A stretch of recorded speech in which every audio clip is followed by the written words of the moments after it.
98% of scripts are rejected by the industry after the first scene? Yeah. So what are screenwriters doing wrong, and what's so horrible about what's so terrible about these scenes? Yeah.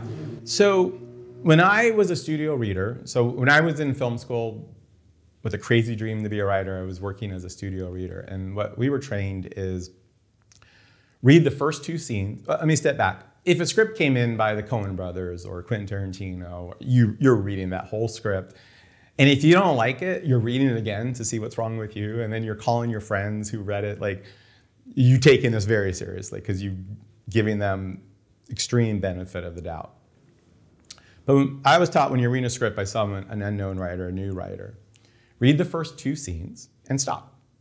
And ask yourself, do I have to keep reading? And if the answer is no, then don't.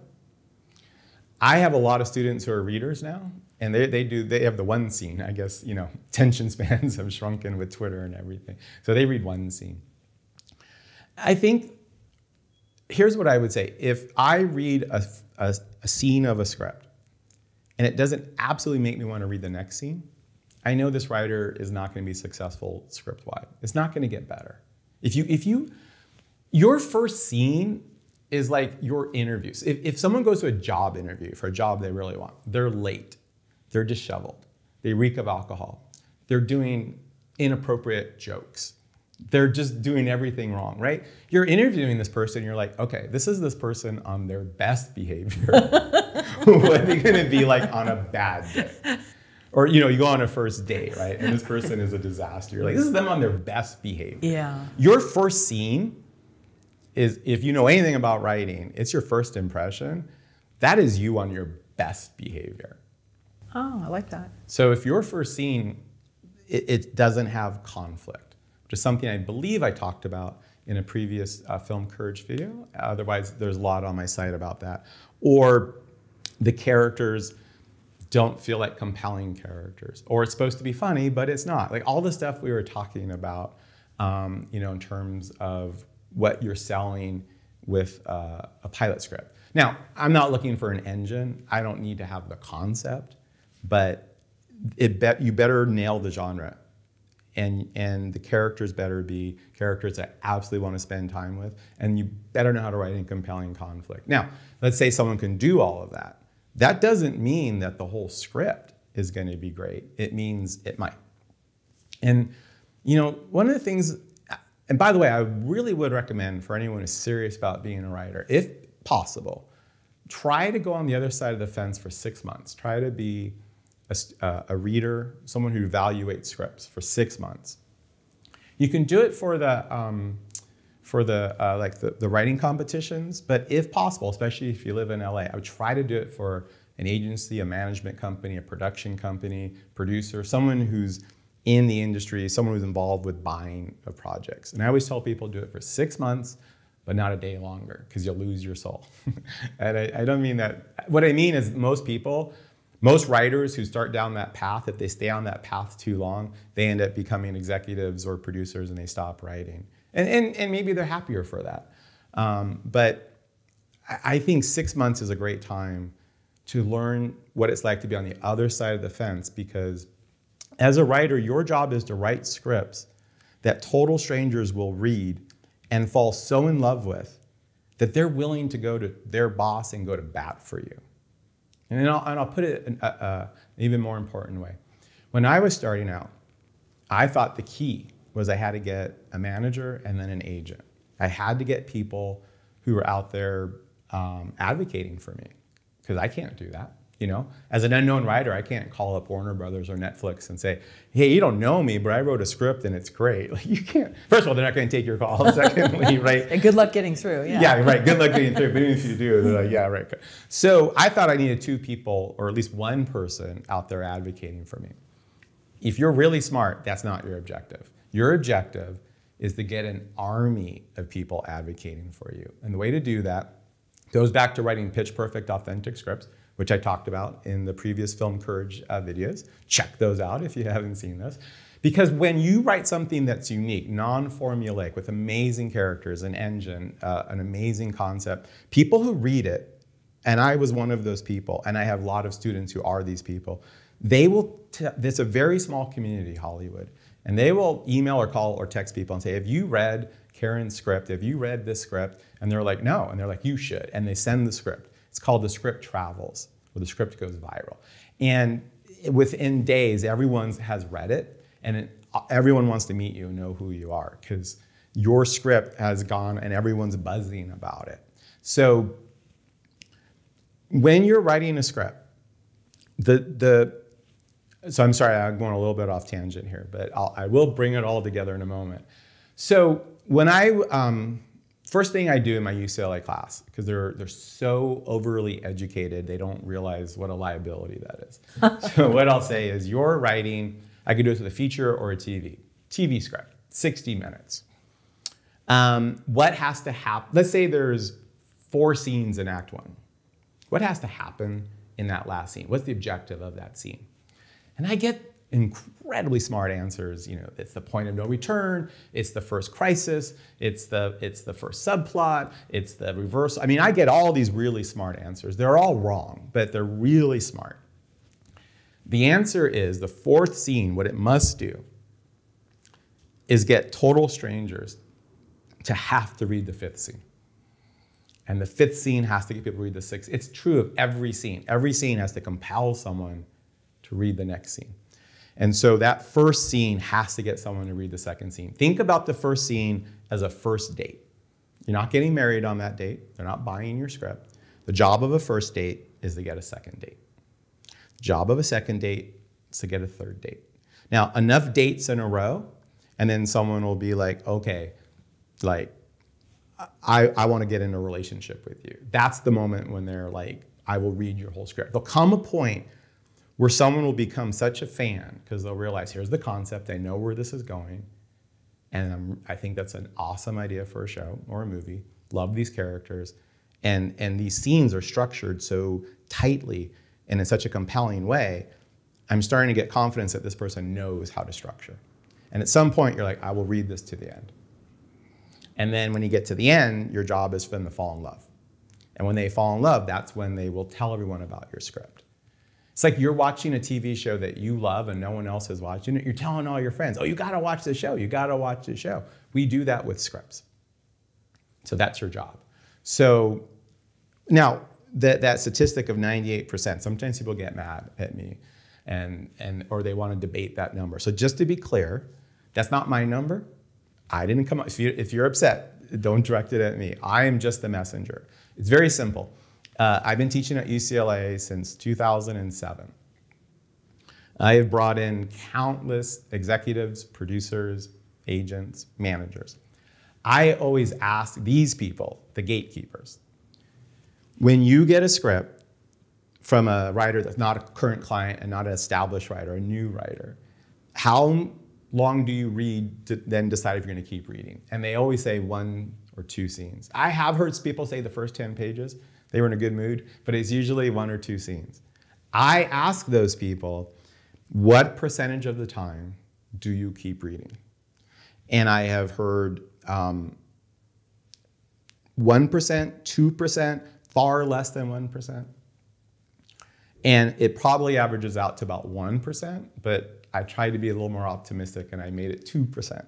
So when I say 98% of non-established writers, if they move mountains to get their script into the marketplace, 98% of the time people stop reading after 1 or 2 scenes. That is solely based on what all of these producers, agents, and managers, and what my experience was many years ago as a reader. So anyone who takes offense or doesn't like that number, I didn't come up with it. I am the messenger. Sure.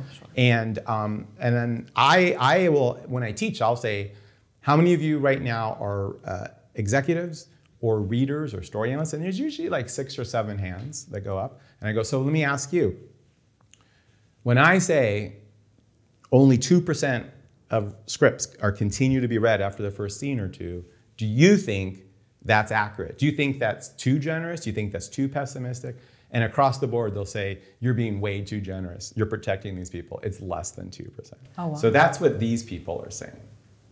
And why is sometimes being too smart getting in your own way? Those are Yeah, my words, because not yours. what happens is they learn all these rules.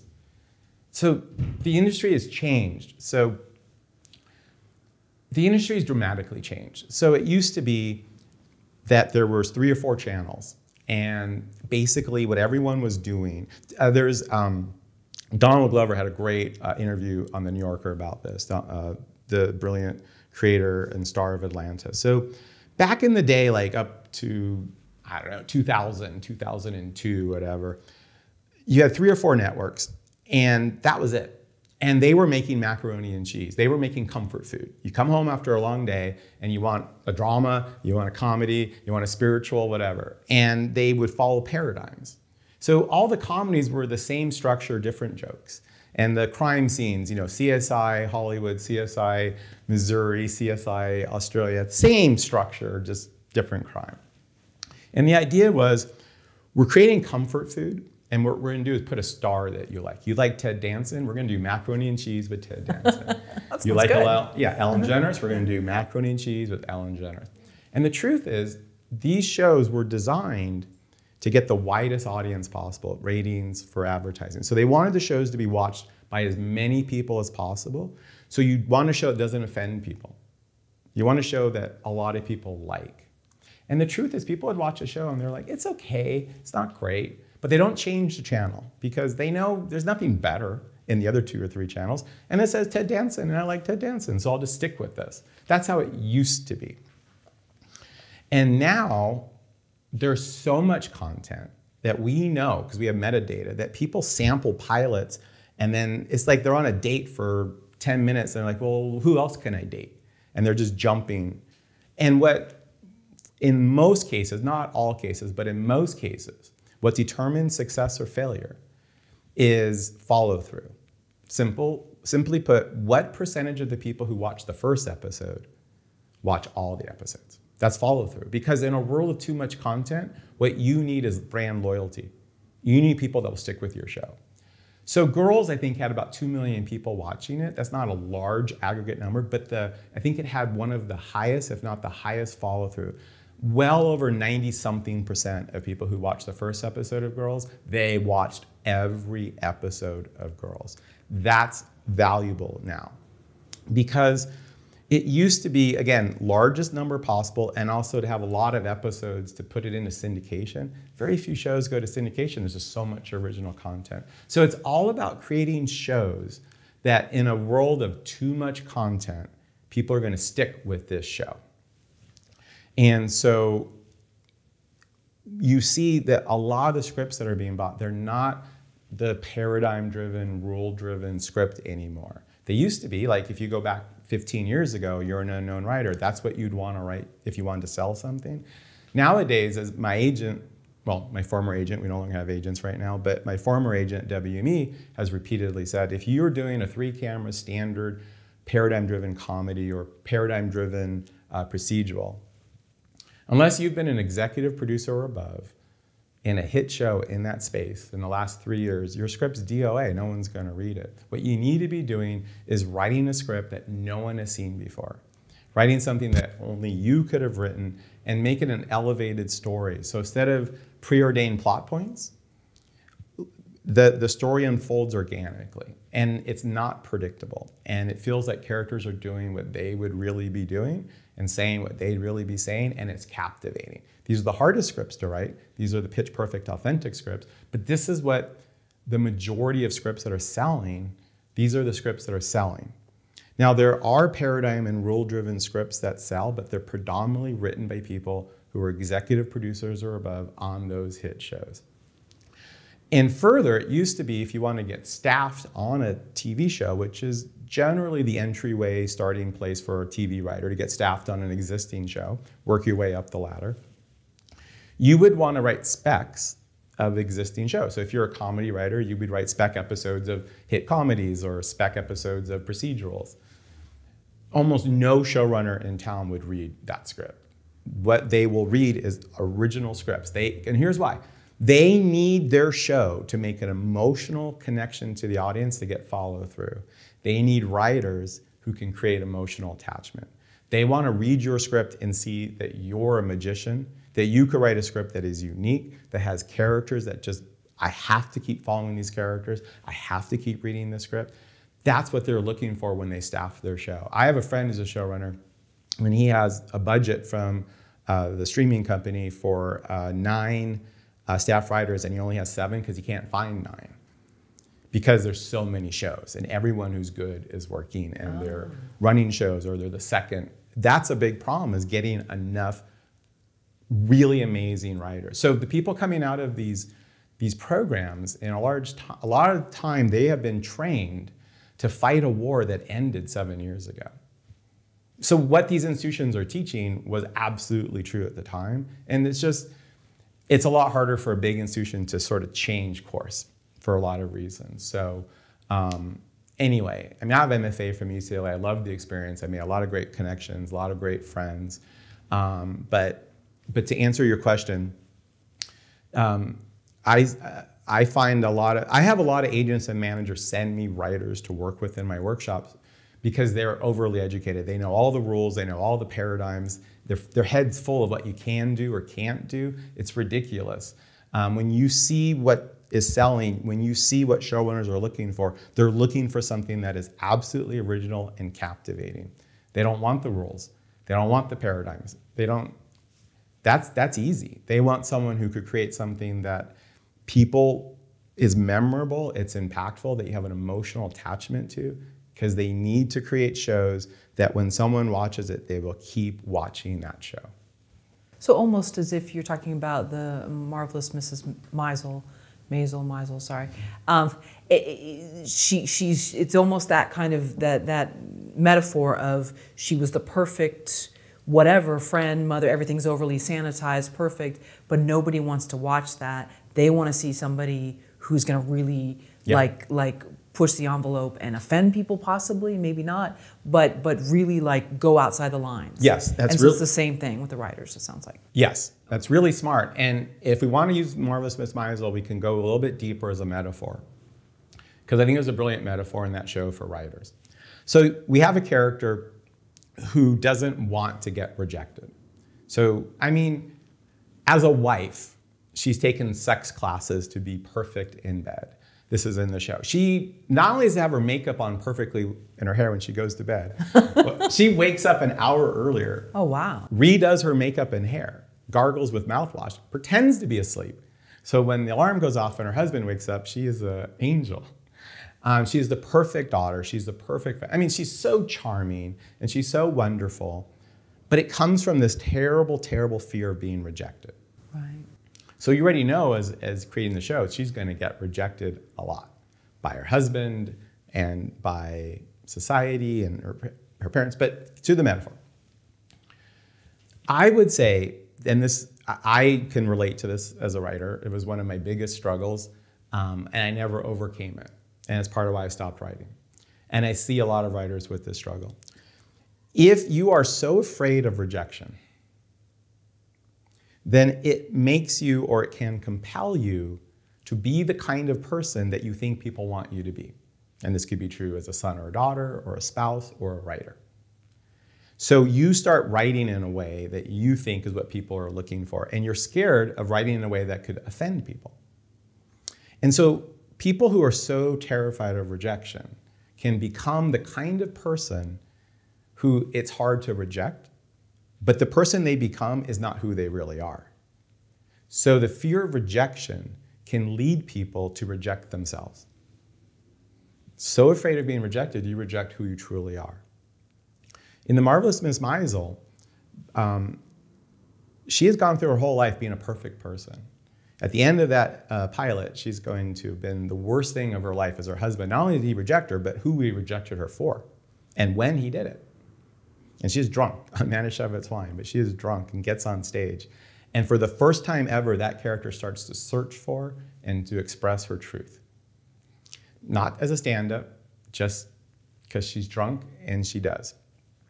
And then Susie tells her, you are amazing, you have this talent. As the show unfolds, what's fascinating is the character exists in 2 spheres. Her everyday normal sphere, where she is a perfect person, and then a sphere where she will continue to find and speak her truth, and that is on stage. And really the metaphor of the show that I take is the only way to reach your full potential as a creative person, well, this would be true of anyone, but let's stay focused with writers. The only way to reach your true potential is to express who you really are through your writing, to be completely authentic and know that people will reject that and be okay with that. You have to be willing to be rejected to be authentic. And I know because I spent a decade as a studio writer never being authentic in my writing. And I wouldn't take any script that was close to who I was. And my agent was repeatedly saying, like, you need to spec something from your heart. And I would never do that because I was so terrified of being rejected. I knew at least if I wrote a script that wasn't me, I didn't put myself into it. If it got rejected, then my skill set, my talent was being rejected. And that was terrifying to me. But at least I wasn't being rejected.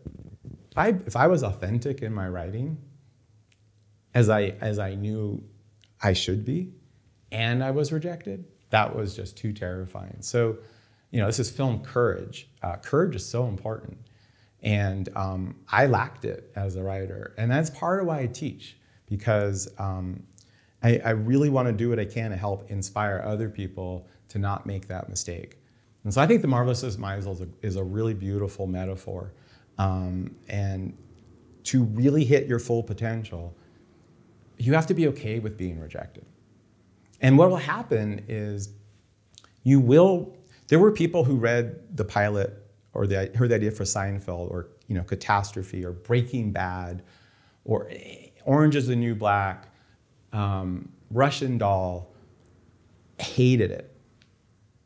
I was once, some of your viewers might be a little young to fully appreciate this, but I was at a studio once. I'm not going to name the studio for reasons that'll become clear. And I was early for a meeting, so I was walking around. And I kind of wandered in an area I don't think I was allowed to be. And there was a box of coverage reports. Coverage reports is when scripts go into the studio, people write coverage. And I saw a coverage report for Ferris Bueller's Day Off. When that script was submitted to that studio. And I looked at the coverage.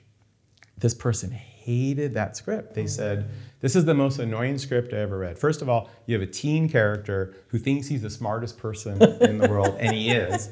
And he breaks the fourth wall and he talks to us in such a cloying, superior way. And it's like, yes, that was the magic of that movie. Oh, wow. Like, you loved Ferris. But the point is, you take any amazing project, I'll guarantee, people told Quentin Tarantino when they read Pulp Fiction, if you move forward with this, you're going back to the video store. Like this is going to be a disaster of epic proportions. There are people who read American Beauty and said, this is just stylized melodrama. There's nothing here. When you are your authentic self, you're going to have detractors, and then you're going to have people that are going to fall in love. And that's all you need is one person to fall in love, and then it can change your life. All it needs is one person to say, I'm making this. This is important, and I'm doing it. So film courage, writer courage is have the courage to don't feel protected by the rules and paradigms. Find what you're trying to say. Create authentic characters. Find the concept and go for it. And just write it completely, not worrying about being rejected. And there will be people who will reject the script. But then people are going to see who you really are and what your voice truly is. And there are going to be people who love it. And that's how someone launches a career in the current marketplace. Corey, you said in the beginning, I believe, of the last question that you were listening or reading an interview with Donald Glover on The Hollywood Reporter. I think it was the New Yorker. The New Yorker, okay. I think it was the New Yorker magazine, and it was an in-depth look at Donald Glover, and it was also talking about Atlanta, which, if I'm correct, has won more awards in his first 2 years than any TV show in his first 2 years. And Donald Glover was talking about how it used to be where they were trying to get the most people possible to watch a show, and how it was following these paradigms and these tropes. Oh, people like families that argue and then come together and love each other. And people love a mystery with a red herring and then you find out who did it. So everyone's doing the same generic stories just with different dialogue or different locations, different characters. But now in a world where there's literally too much content, nobody can watch all of the shows. Nobody knows all the new shows. In a world of too much content, concept and story are king. Yes, you need great characters, but there's so many scripts that have great characters. And it's no longer the case that just because you have a certain star, people are going to watch the show. There's just too many shows. So the point he was making is, and there's a really great, funny quote. I'll let people read it. So and there's a great quote in there. But basically, what he's saying is, it used to be getting the right actor. Getting a Ted Danson was the key. Now it's the story and the concept. That's what differentiates. And it's telling a story in a unique way.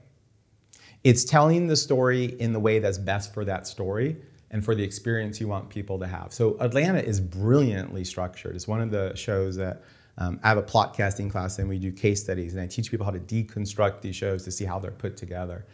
And Atlanta is just brilliant.